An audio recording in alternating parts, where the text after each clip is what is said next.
ददसरा तराल के एरिया में इस वक्त मैं मौजूद हूं और ये वही एरिया है जो बुरहान वानी का एरिया माना जाता था।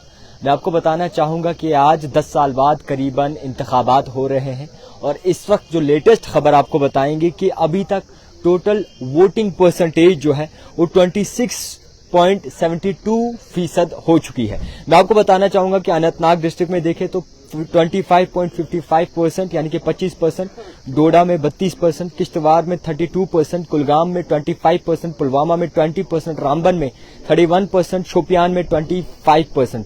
यानी कि कुल मिलाकर अगर बात की जाए तो डोडा और किश्तवाड़ में वोटिंग ज्यादा देखने को मिल रही है बनिस्बत के मुख्तलिफ डिस्ट्रिक्ट में। तो फिलहाल के तौर पर ये तस्वीरों में आपको दिखाने की कोशिश करूंगा कि किस तरीके का यहाँ पे माहौल बना हुआ है। खासकर ये एरिया बहुत ही ज्यादा चर्चाओं में रहा है, खबरों में रहा है। अगर देखें तो माजी में कई सारे ऐसे चीजें पेश आई थी जिसके बाद ये एरिया बाकायदा तौर पर खबरों में रहा था। तो तस्वीरों में आपको दिखाना चाहेंगे कि ददसरा जो एरिया आता है यहाँ पे जो वोटिंग बूथ है यहाँ पर लोग जा रहे हैं, बुजुर्ग खातून जा रहे हैं, बुजुर्ग लोग जा रहे हैं और मुख्तलिफ नौजवान पीढ़ी भी अब वोटिंग की ओर जा रही है। तो फिलहाल के तौर पर कुल मिलाकर अगर बात करें जो तराल का ये एरिया आता है हमेशा खबरों में बना रहता है, क्योंकि जाकिर मूसा की बात करें या फिर बुरहान वानी की बात करें तो वो दोनों नाम जो थे वो यहीं से पनपे थे। इसी के लिए आपको दिखाने की कोशिश करूंगा। ये तस्वीरों में आप देख सकते हैं कि इस वक्त कहीं ना कहीं लोग वोटिंग बूथ पर आ रहे हैं और इसी के साथ साथ अपना वोट जो है वो कास्ट कर रहे हैं। फिलहाल के तौर पर कुल मिलाकर अगर बात करें तो फर्स्ट फेज में अगर देखें तो साउथ कश्मीर का नाम आता है, यानी कि फर्स्ट फेज में डोडा, किश्तवाड़ हो, अनंतनाग, शोपियां हो, इसी के साथ साथ रामबन हो, पुलवामा हो या फिर शोपिया मुख्तलिफ ऐसी जगहें हो, कुलगाम हो, तो वहां पर बाकायदा तौर पर फर्स्ट फेज की शुरुआत की गई है। कश्मीर घाटी में टक्कर बड़े पैमाने की है। 2014 के बाद पहली दफा जो है ये इलेक्शंस हो रहे हैं। तो फिलहाल के तौर पर आप देखना चाहेंगे कि कुछ लोग भी यहां से जा रहे हैं और कहीं न कहीं अपने वोट की अहमियत रखते हुए, वोट ना जाया करते हुए आज वोट कास्ट कर रहे हैं। तो फिलहाल तस्वीरों में आपको दिखाना चाहेंगे क्या कुछ माहौल यहाँ पे बना हुआ है और किस तरीके से माहौल बना हुआ है। खास कुछ जो है वो खास भीड़ नहीं दिखी, मगर लोग सुबह से ही इक्का दुक्का या फिर चुक्का लोग जो है वो इस वक्त पहुंच रहे हैं और तस्वीरों में आपको दिखाने की कोशिश करूंगा कि माहौल क्या बना है। कैमरामैन से गुजारिश करूंगा आगे आए। और जिस तरीके से अगर इस एरिया की बात करें तो ये एरिया हमेशा सुर्खियों में रहा है और तराल का जो पूरा एरिया आता है कहीं न कहीं खबरों में हमेशा बना रहा है। इसको मद्देनजर रखते हुए अब जितने भी लोग हैं वो कहीं न कहीं हालातों से तंग आकर अब असेंबली इंतखाबात को बढ़ावा चढ़ावा दे रहे हैं और इसी के साथ साथ जो है वो बाकायदा तौर पर मुख्तलिफ चीजों को सामने रखकर वोट अपना कास्ट कर रहे हैं। तो तस्वीरों में आपको दिखाने की कोशिश करेंगे कि इस वक्त क्या कुछ हालात यहाँ पे बने हैं, किस तरीके से निजाम चल रहा है और किस तरीके से बदलाव की ओर इस वक्त कश्मीर बढ़ता हुआ नजर आ रहा है।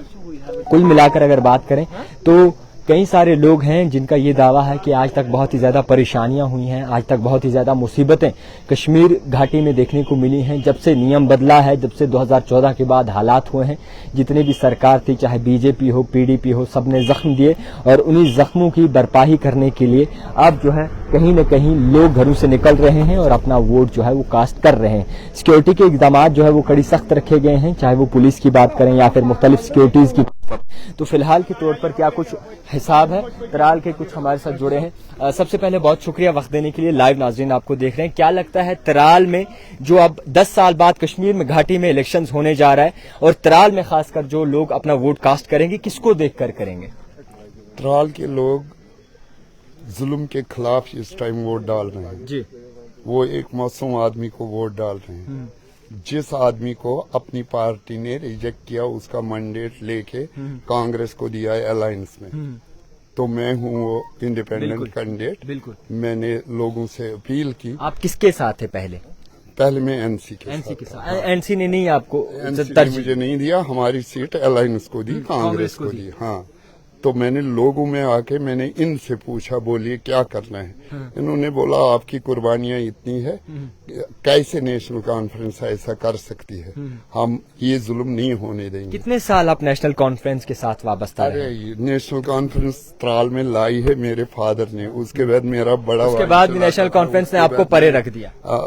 परे नहीं रखा, मैंडेट नहीं दिया। मैंडेट नहीं? हाँ, मैंडेट नहीं दिया। मैंडेट उन्होंने सीट अलायंस को दे दी, कांग्रेस, जबकि ये 100% नेशनल की सीट थी। اچھا، اب جو ترال میں حالات بنے ہیں، یہ ایریا بہت زیادہ چرچاؤں میں رہا ہے، زیادہ سیاستدان یہاں پنپتے نہیں تھے، زیادہ ووٹنگ یہاں پر نہیں ہوتی تھی، برہان وانی کا ایریا رہ چکا ہے، ذاکر موسیٰ کا ایریا رہ چکا ہے، سو کیسے دیکھتے ہیں اس بدلاؤ کو 10 سال بعد انتخابات کشمیر گھاٹی میں ہو رہے ہیں؟ دیکھو، ترال کو بدنام کیا گیا، زیادہ اس کو بدنام کیا گیا. ملیٹنٹ کہاں نہیں تھے، ترال میں بھی ویسے ہی تھے، لیکن ترال کو بدنام کیا گیا، جس سے ہماری ڈیولپمنٹ بھی رک گئی، ہمارا ہر ایک کام رک گیا.